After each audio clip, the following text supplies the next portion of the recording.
Rochdale, Darren, with definitely springing a surprise against Lincoln. I'm sure you'll have watched the game. What did they do? What did they change around? They were very good on the day. Thoroughly deserved the win. Could have won by more. They were aggressive. They were at it. They created chances. They went forward a little bit more than they have done in the past. They got long throws into the box. They were really on the front foot, to be honest, and deserved to win the game. It's the first win in a while, but it was a very good one. So I've watched a couple of their games. They've changed. They've gone back to a back three in the last couple of games. Whether they do that or not, we'll wait and see.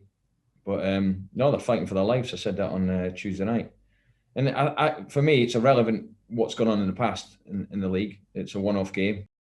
We're trying to fight to get points for obvious reasons, as they are. So I think what's gone on in the past, you can leave to one side and treat the game in isolation.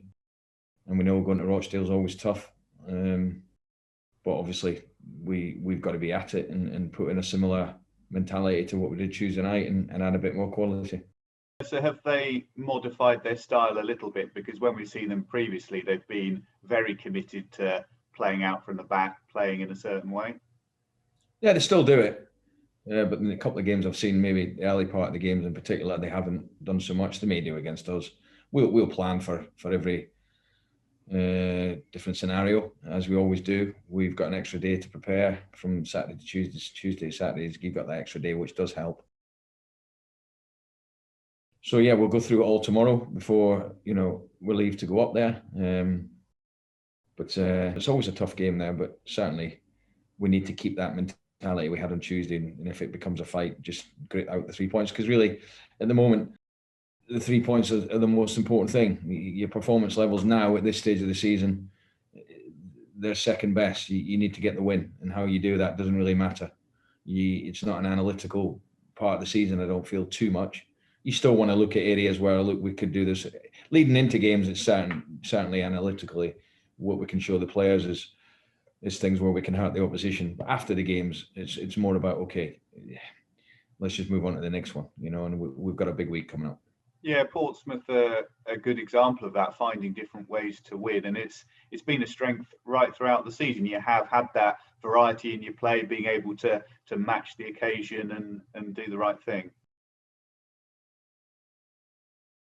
Yeah, and I said after the game on Tuesday, one big piece of credit I give to the players is when we really needed to win in this season, we've won up to now, and we need to continue that. We felt Tuesday was a must-win game, and not that I mentioned that to the players. Me personally, I felt after 2 defeats, it was a big game for us, and we dug it out.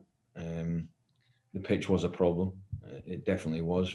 We need to address that if we can, as best we can.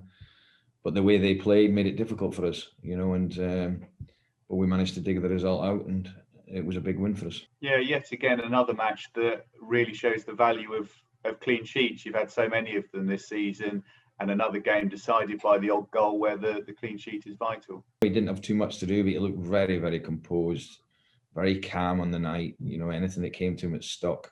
I was very pleased. He gave that. I think when he's like that, he gives you that confidence. He gives the backline confidence. We headed things out the box. We blocked things, and we put a good shift in. We needed to add a bit more quality at times, Peter, I have to admit, but they did make it difficult. We maybe got a little bit anxious at 1-0. If we'd have got that second goal, probably would have calmed it down a bit. We had a really good opportunity with H. I don't know how he's not scored more than a couple of. With Sammy, I maybe missed this, Darren, but what actually has he been struggling with?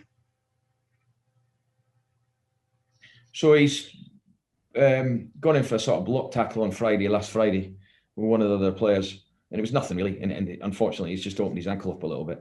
He's out on the grass. We're training in about half an hour. He's out on the grass now. He's doing a bit of work with the physio.